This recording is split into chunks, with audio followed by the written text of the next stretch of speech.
Hello everyone, welcome back to my channel. आज मैं बहुत ही कॉमन प्रॉब्लम पर डिस्कस करने जा रही हूँ। मोस्टली स्टूडेंट की ये प्रॉब्लम रहती है कि उनका सब्जेक्ट में इंटरेस्ट नहीं बन पा रहा, उन्हें समझ में नहीं आता कि how to start the problem, how to proceed it, and कुछ को डेरिवेशन सॉल्व करने में प्रॉब्लम रहती है। मोर ओवर कुछ स्टूडेंट्स होते हैं जिनसे न्यूमेरिकल सॉल्व नहीं हो पाते, उन्हें समझ में नहीं आता कि थ्योरी को न्यूमेरिकल में अप्लाई कैसे करना है। सो डिफरेंट स्टूडेंट्स की डिफरेंट प्रॉब्लम रहती है। आज उसी का मैं सोल्यूशन आपको बताने वाली हूँ। सो अगर आप भी उन्हीं स्टूडेंट में से एक हैं, आपकी भी ऐसी कोई प्रॉब्लम है, तो वीडियो को लाइक जरूर करें, लाइक बटन जरूर प्रेस करें। एंड इस वीडियो में आपको बताऊंगी कि आपकी जो भी प्रॉब्लम है उसे आपने कैसे सॉल्व करना है, सॉल्व करके आपने कैसे आगे बढ़ना है, कैसे सब्जेक्ट पर कमांड अपनी करनी है। ठीक है, अगर मेरे बताए हुए ट्रिक्स को आप अपने लाइफ में अप्लाई करोगे, अपने सब्जेक्ट में अप्लाई करोगे, तो आप जीरो से हीरो बन सकते हैं। बट कंडीशन इज कि आपको वो सारी बातें अप्लाई करनी होगी, तभी दिस इज पॉसिबल। ठीक है, मेरे बताए गए ट्रिक से ही आप अपनी गलतियों को सुधार सकते हैं और सब्जेक्ट पर अच्छी कमांड बना सकते हैं। सो जिन बच्चों से डेरिवेशंस, न्यूमेरिकल सॉल्व नहीं हो पाते, उनके लिए मैं ये बोलूँगी कि आप सबसे पहले बेसिक मैथ अपना सही करें। First step is your basic math must be good. बच्चे +1 +2 में पहुंच जाते हैं। ये वीडियो मैं +1 +2 के लिए नहीं बना रही, ये video 7th 8th 9th 10th +1 +2 हर टाइप, इवन की ग्रेजुएशन स्टूडेंट के लिए भी है। बच्चे ग्रेजुएशन तक पहुंच जाते हैं, उन्हें बेसिक मैथ नहीं आता होता। बेसिक मैथ का मीनिंग ये नहीं है कि मैं आपको बहुत कॉम्प्लिकेटेड मैथ बोल रही हूँ। ठीक है, इसका मीन है pure basic math. Basic math में आपका कौन सा मैथ रहेगा? +1 +2 वाला मैथ नहीं रहेगा। बेसिक मैथ मीन्स आपका जो लोअर क्लासेस का मैथ रहता है। ठीक है, सो उसमें आपको मेनली क्या क्या सीखना होता है। उसमें कुछ बच्चों की मैंने सबसे पहले ये भी प्रॉब्लम देखी है कि उन्हें एडिशन तक करनी नहीं आती, तो वो डेरिवेशन न्यूमेरिकल में फंस जाते हैं। और कुछ बच्चे क्या करते हैं, हमें एडिशन नहीं आ रही, मल्टीप्लिकेशन डिवीजन नहीं हो रही, तो हम रट लेते हैं। सो वो न्यूमेरिकल तो आपका हो जाएगा, बट आगे वाले न्यूमेरिकल कैसे करोगे? जेईई, नीट, +1 +2 के जो बोर्ड एग्जाम रहते हैं, स्कूल के एग्जाम है, उनमें तो वो वेरिएबल चेंज करके देंगे, तो आप कैसे कर पाओगे? ठीक है, तो ऐसे नहीं होगा। कोई बोर्ड एग्जाम ले लो, 10th का ले लो, 8th का ले लो, 12th का ले लो, उसमें वेरिएबल्स तो चेंज हो जाएंगे, तो फिर आप कैसे करोगे? वो आपका जस्ट एक टेम्परेरी सोल्यूशन हो जाता है, हम रट लेते हैं, नॉट अ परमानेंट सोल्यूशन। कब तक रटोगे? सारी लाइफ रटते जाओगे क्या? So think about it and try to solve this problem. अभी लॉकडाउन चल रहा है, तो आपका अच्छा टाइम है कि आप अपना बेसिक मैथ सही कर लो।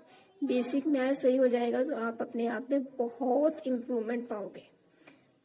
It's my challenge. ठीक है, अब मैं आपको बताती हूँ कि बेसिक मैथ में कौन सा मैथ रहेगा। बेसिक मैथ मीन्स आपकी एक तो, अगर जिन बच्चों को addition, multiplication, quadratic equations, cubic equation solve नहीं करनी आती, तो उन्हें सॉल्व करना सीखें। प्लस आपको ग्राफ को इंटरप्रिएट करना आना चाहिए, ग्राफ को अंडरस्टैंड करना आना चाहिए। ग्राफ भी आपका 8th क्लास में आ जाता है। सो अगर किसी बच्चे को ग्राफ बनाना नहीं आता, उसको इंटरप्रेट नहीं करना आता, तो उसे इंटरप्रेट करना सीखे। अगर आपको distance time, displacement time, velocity time, acceleration time, कोई सा भी ग्राफ गिवन है, तो आपको पता होना चाहिए कि वो ग्राफ क्या बताता है, उससे आपको क्या नॉलेज मिल रही है। ठीक है, सेकेंड स्टेप का आपका यही है कि आप ग्राफ की नॉलेज रखो, ग्राफ बनाना सीखो, ग्राफ को कैसे यूज करना है, ग्राफ क्या नॉलेज दे रहा है, ये आपके लिए बहुत ही जरूरी है। क्योंकि ग्राफ वाले क्वेश्चन बहुत इजी होते हैं और बच्चों को ग्राफ की नॉलेज नहीं होती, तो वो छोड़ देते हैं कि पता नहीं, ये ग्राफ आ गया, क्या पूछ लिया हमसे। तो वो कुछ टफ नहीं होता, बहुत सिंपल होता है। इसके बाद आएगा आपका डिफरेंशिएशन एंड इंटीग्रेशन। अब डिफ्रेंसिएशन और इंटीग्रेशन का नाम सुनकर डर मत जाना, मैं बहुत हार्ड डिफ्रेंसिएशन और इंटीग्रेशन की बात नहीं कर रही, जस्ट बेसिक जो इसके फॉर्मूले रहते हैं ना डिफ्रेंसिएशन इंटीग्रेशन के, वही आपको याद करने हैं। आपने देखा होगा कि फिजिक्स की मोस्टली डेरिवेशंस में इंटीग्रेशन का यूज करा जाता है। कराया था कि नहीं कराया था? होता है इंटीग्रेशन यूज। इंटीग्रेशन तो यूज होगी ही होगी फिजिक्स में। अगर आपने कुछ भी टोटल एरिया फाइंड करना है, टोटल वर्क डन फाइंड करना है, तो आपको इंटीग्रेशन लगाना ही पड़ेगा। सो इंटीग्रेशन की बेसिक नॉलेज आपको होनी चाहिए। बेसिक फॉर्मूले जस्ट याद कर लो तो आपका काम हो जाएगा। ठीक है, अगर आप इन बातों को सही करते हो ना स्टूडेंट, तो आपके न्यूमेरिकल सॉल्व हो जाएंगे। अपना बेसिक मैथ सही कर लो, सच्ची में आपके न्यूमेरिकल सॉल्व होने शुरू हो जाएंगे, प्लस आपकी डेरिवेशंस भी होने लगेगी। क्योंकि बच्चे डेरिवेशन इसलिए छोड़ जाते हैं कि उनमें उनको इंटीग्रेशन नहीं आती, तो वो सोचते हैं इंटीग्रेशन कैसे करेंगे, क्यों होगा, कैसे होगा, तो छोड़ दो। क्योंकि जो नॉन मेडिकल वालों का काम आ गया, ये तो हमसे नहीं होगा, हम तो मेडिकल वाले हैं, ये कैसे हो जाएगा। सो इंटीग्रेशन कोई टफ नहीं है, इंटीग्रेशन बहुत ही इजी होती है, आप उसके बेसिक जान लो तो हो जाएगा। जो मेरे स्टूडेंट हैं उन्हें तो फिजिक्स बहुत ही इजी लगती है, क्योंकि उनको मैं वही ट्रिक बताती हूँ जिनसे उनको फिजिक्स से बहुत प्यार हो जाता है। सो आपको भी फिजिक्स बहुत अच्छी लगेगी अगर आप इन ट्रिक्स को अप्लाई करते हो, because physics totally basic math पर डिपेंड है। अगर आपका वो सही नहीं है तो आप फिजिक्स नहीं कर सकते हो। सो अपना बेसिक मैथ सही कर लो, ठीक है।